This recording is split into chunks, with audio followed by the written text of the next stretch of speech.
Let's start English to Hindi vocabulary words with the examples. So let's get start. First is scanty. इसका मतलब है थोड़ा, कम या फिर अल्प. इसके एग्जाम्पल्स देखते हैं. I can't believe in your scanty information. मैं तुम्हारी थोड़ी सी जानकारी में भरोसा नहीं कर सकता.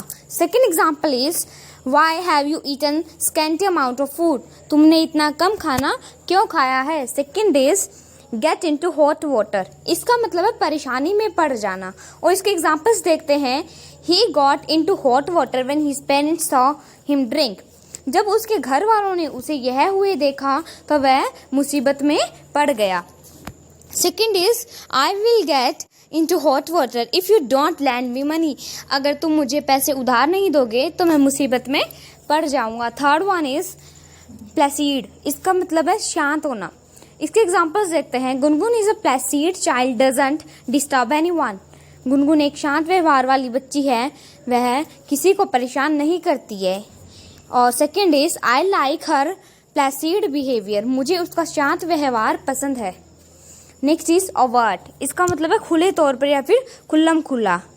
Don't make any overt move against opposition party. विरोधी पक्ष के खिलाफ कोई खुले तौर पर कदम मत उठाओ. नेक्स्ट इज आउस. अधिकारों से वंचित कर देना. आई विल आउस him from home.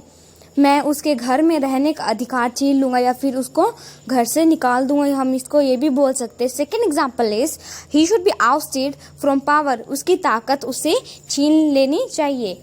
Next is talk back. इसका मतलब है जुबान लड़ाना या फिर किसी को उल्टा जवाब देना. इसके एग्जाम्पल्स देखते हैं. Don't talk back to your elders. अपने से बड़ों को उल्टा जवाब मत दो. सेकेंड एग्जाम्पल है you always talk back to me. Don't you have manners. तुम हमेशा मुझे उल्टा जवाब देते हो, क्या तुम्हें तमीज नहीं है. नेक्स्ट इज बामी. इसका मतलब है सुहावना या फिर आनंददायक. इसके एग्जाम्पल्स देखते हैं. What a balmy day today. Let's plan to hang out on beach. आज क्या सुहावना दिन है, चलो बीच पर घूमने का प्लान बनाते हैं. इट्स रियली अ बामी सरप्राइज टू मी. यह सच में मेरे लिए एक सुखद आश्चर्य है. Next is alleviate. इसका मतलब शांत या फिर हल्का करना. इसके एग्जाम्पल देखते हैं. Doctor give me tablet to alleviate the pain. दर्द को कम करने के लिए डॉक्टर ने मुझे एक गोली दी. और सेकेंड एग्जाम्पल है इसका. Take this tablet it will surely alleviate your pain. इस गोली को ले लो, यह पक्का तुम्हारे दर्द को कम कर देगी. Next is petulant. इसका मतलब है चिड़चिड़ा. इसके एग्जाम्पल देखते हैं. He is a petulant kind of person who always blames other for his problems. वह एक चिड़चिड़े तरीके का इंसान है जो हमेशा अपनी परेशानियों के लिए दूसरे को दोषी ठहराता है. इसी का सेकेंड एग्जाम्पल है. Don't behave like a petulant child. Try to understand the things. एक चिड़चिड़े बच्चे की तरह व्यवहार मत करो, चीजों को समझने की कोशिश करो. Last one is unafraid. इसका मतलब है नीडर या फिर भयहीन. इसके एग्जाम्पल देखते हैं. It was his first time to speak on the stage but he was अनअफेयर्ड.